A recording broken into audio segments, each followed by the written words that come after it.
ಈ ಕ್ಷೇತ್ರದಲ್ಲಿ ಸ್ವಯಂ ಹನುಮಂತನೇ ಒಂದು ಕಲ್ಲು ಬಂಡೆಯ ಮೇಲೆ ಬಂದು ನೆಲೆಯಾಗ್ತಾರೆ. ನೀವು ಆಂಜನೇಯ ಸ್ವಾಮಿಯ ರೂಪ ಬಂಡೆ ಕಲ್ಲಿನ ಮೇಲೆ ಬಂದಿರೋದನ್ನ ನೀವೆಲ್ಲ ನೋಡೇ ಇರ್ತೀರಾ. ಅದರಲ್ಲಿ ಆಂಜನೇಯ ಸ್ವಾಮಿ ಬೆಟ್ಟ ಎತ್ಕೊಂಡಿರೋ ರೂಪ ಇರುತ್ತೆ. ಆದ್ರೆ ಈ ದೇವಸ್ಥಾನದ ಕಲ್ಲಿನ ಮೇಲೆ ಬಂದಿರುವ ರೂಪ ಆಂಜನೇಯ ಸ್ವಾಮಿ ಪದ್ಮಾಸನ ರೂಪದಲ್ಲಿ ಕಾಣಿಸ್ಕೋತಾರೆ. ಇದಕ್ಕೆ ಒಂದು ಕತೆ ಇದೆ. ಗುರು ರಾಘವೇಂದ್ರ ಸ್ವಾಮಿಗಳ 4ನೇ ಜನ್ಮವಾದ ವ್ಯಾಸರಾಯರು ತುಂಗಾಭದ್ರಾ ನದಿ ತೀರದಲ್ಲಿ ಧ್ಯಾನವನ್ನ ಮಾಡ್ತಿರ್ತಾರೆ.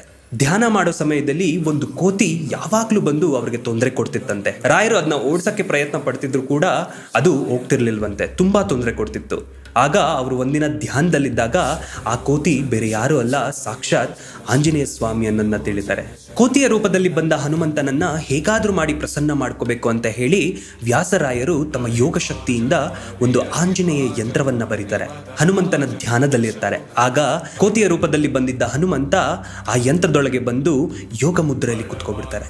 ಇದು ಈಗಲೂ ಕೂಡ ಹಂಪಿಯ ಯಂತ್ರೋದ್ಧಾರಕ ದೇವಸ್ಥಾನದಲ್ಲಿ ನೀವು ನೋಡ್ಬೋದು. ಇಡೀ ಬ್ರಹ್ಮಾಂಡದಲ್ಲೇ ಏಕೈಕ ಯಂತ್ರೋದ್ಧಾರಕ ಆಂಜನೇಯ ಇರೋದು ಹಂಪಿಯಲ್ಲೇ. ತುಂಬಾ ಜನ ಈ ಮೂರ್ತಿಯನ್ನ ಇಟ್ಕೊಂಡು ತುಂಬಾ ಕಡೆ ವ್ಯಾಪಾರಕ್ಕೆ ಉಪಯೋಗಿಸ್ಕೊಂತಿದ್ದಾರೆ. ಆದ್ರೆ ನೀವು ಮೂಲ ಸ್ಥಾನ ನೋಡ್ಬೇಕಂದ್ರೆ ಅದು ಹಂಪಿಯಲ್ಲಿ ಮಾತ್ರ. ಅಲ್ಲೇ ಸಾಕ್ಷಾತ್ ಆಂಜನೇಯ ಸ್ವಾಮಿ ಬಂದು ಆ ಯಂತ್ರ ಒಳಗೆ ಕುತ್ಕೊಂಡಿದ್ದು. ನಿಮ್ಗೆಲ್ಲ ಗೊತ್ತು ಏನ್ ಕಮೆಂಟ್ ಮಾಡ್ಬೇಕಂತ. ಜೈ ಶ್ರೀರಾಮ್.